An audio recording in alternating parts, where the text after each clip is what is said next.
તમે જોઈ શકો છો કે ડબલ ધ સાઈઝ આપણા ખમણ ઢોકળા તૈયાર થઈ ગયા છે. કોઈ પણ ઘરે આવ્યું હોય તો ઇન્સ્ટન્ટ ખમણ ઢોકળા આ રીતથી એકદમ ઇઝીલી સરળ લઈશું. 2 ટેબલસ્પૂન જેટલું પાણી.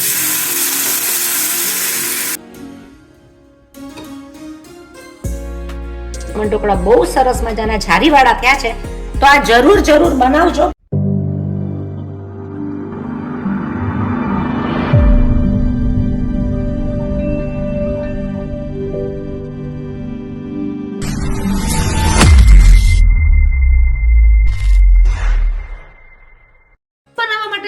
ઘણા બધાની ઇન્ક્વાયરી ને ઘણા બધાની કોમેન્ટ ઉપરથી ને બનાવવા જઈએ છીએ શું ખમણ ઢોકળા, પણ કેવા ઇન્સ્ટન્ટ. જ્યારે કોઈ મહેમાન આવે ફટાફટ ઇન્સ્ટન્ટ ખમણ ઢોકળા કેવી રીતે બનાવાય, ચાલો મારી સાથે મારા રસોડામાં. 2/3 માપમાં થશે 1 કપનો 1/3 ભાગ, એટલે ત્રીજા ભાગની દાળ આપણે લઈ લીધી છે, જે 10 ટેબલ સ્પૂન જેટલી થાય. આને હું કરી નાખીશ ગ્રાઇન્ડ. મને જોઈ જશે 4 ચમચી પૌવા, એટલે લીધા છે હાફ કપ જેટલા પૌવા.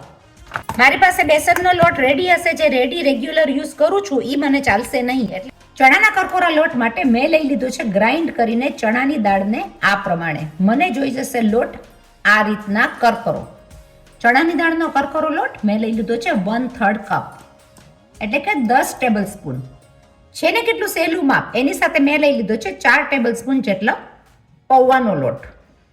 આપણા મસાલામાંથી આપણે કરી નાખીએ ખમણ ઢોકળાનો જોરદાર સ્વાદિષ્ટ મસાલો.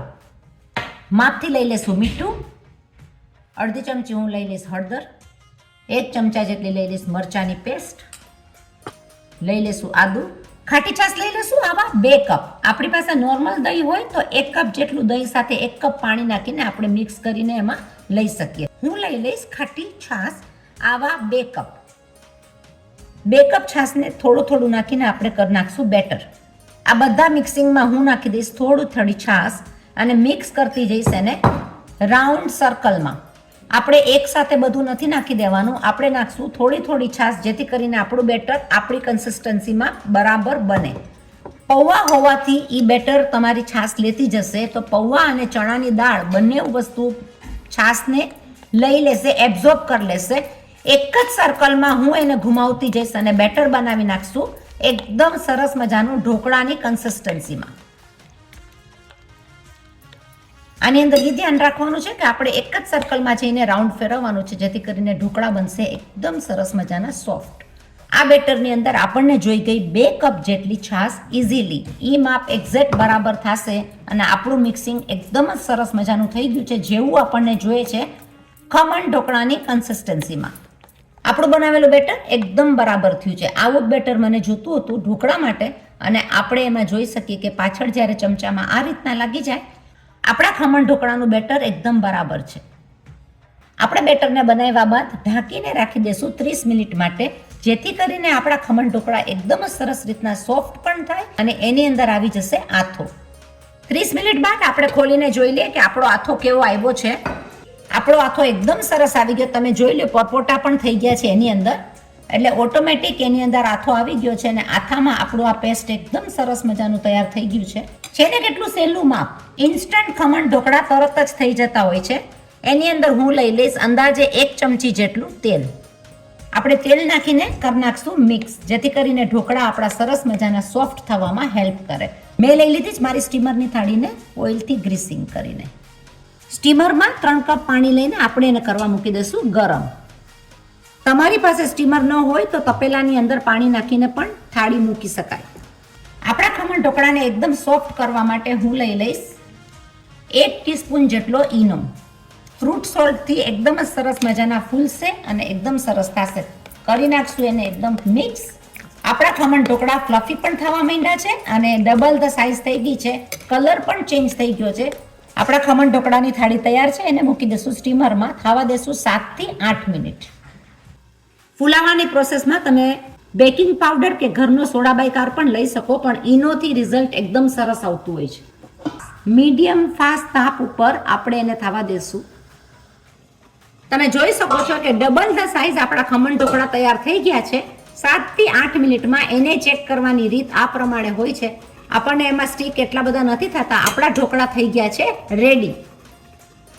કરી નાખશું ગેસની ફ્લેમ બંધ. કોઈ પણ ઘરે આવ્યું હોય તો ઇન્સ્ટન્ટ ખમણ ઢોકળા આ રીતથી એકદમ ઇઝીલી સરસ મજાના થાય છે પૌવાના ચણાની દાળના. આપણે એને કરી નાખશું કટ સ્મોલ પીસીસમાં. આપણા ખમણ ઢોકળા મસ્ત રીતના કાપીને તૈયાર થઈ ગયા છે. ખમણ ઢોકળાના વઘાર માટે આપણે લઈ લઈશું 2 ટેબલ સ્પૂન જેટલું તેલ. તેલ ગરમ થતાની સાથે હું લઈ લઈશ 1 ચમચી રાઈ, 1 ચમચી લઈ લઈશ જીરું, લઈ લઈશું થોડા એવા લીલા મરચાં. લીલા મરચાં સાથે વઘારની અંદર ખાસ જરૂરી છે એ છે લીમડો. નાખી દઈશું થોડી એવી હિંગ. વઘાર થતાની સાથે નાખી દઈશું થોડો એવા તલ. વઘારની અંદર લઈ લઈશું 2 ટેબલ સ્પૂન જેટલું પાણી.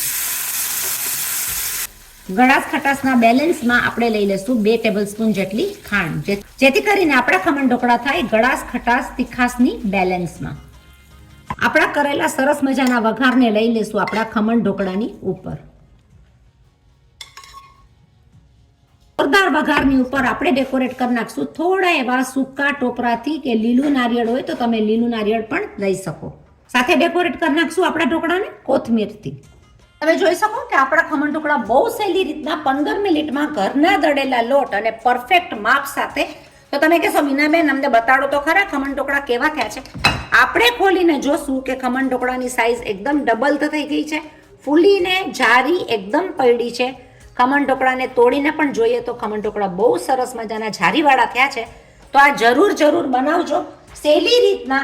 જ્યારે કોઈ મહેમાન આવવાનું હોય ત્યારે ખમણ ઢોકળા આ રીતના બનાવેલા બહુ જ સરસ થતા હોય છે. તો ઘરનો લોટ અને થોડા ખર્ચામાં આટલું બધું બનતું હોય તો આપણે શા માટે ના કરીએ. એ સાથે આપણે લઈ લઈએ આપણી ડીશની અંદર ખમણ ઢોકળા પ્રેઝન્ટ કરવા માટે. તો આપણા ઢોકળા એકદમ સરસ મજાના થયા છે. પોચા રૂ જેવા ખમણ ઢોકળા ખાવાની મજા જોર હોય છે. ખમણ ઢોકળા જરૂર બનાવજો, રેસીપી જરૂર ફોલો કરજો, લાઈક કરજો, શેર કરજો, સબસ્ક્રાઇબ કરજો. આવી ઘણી અલગ નવી રેસીપી લઈને આવીએ છીએ. ત્યાં સુધી સ્ટે સેફ, બનાવો ખમણ ઢોકળા. મહિલા પાછા જલ્દી બીજી નવી રેસીપી સાથે.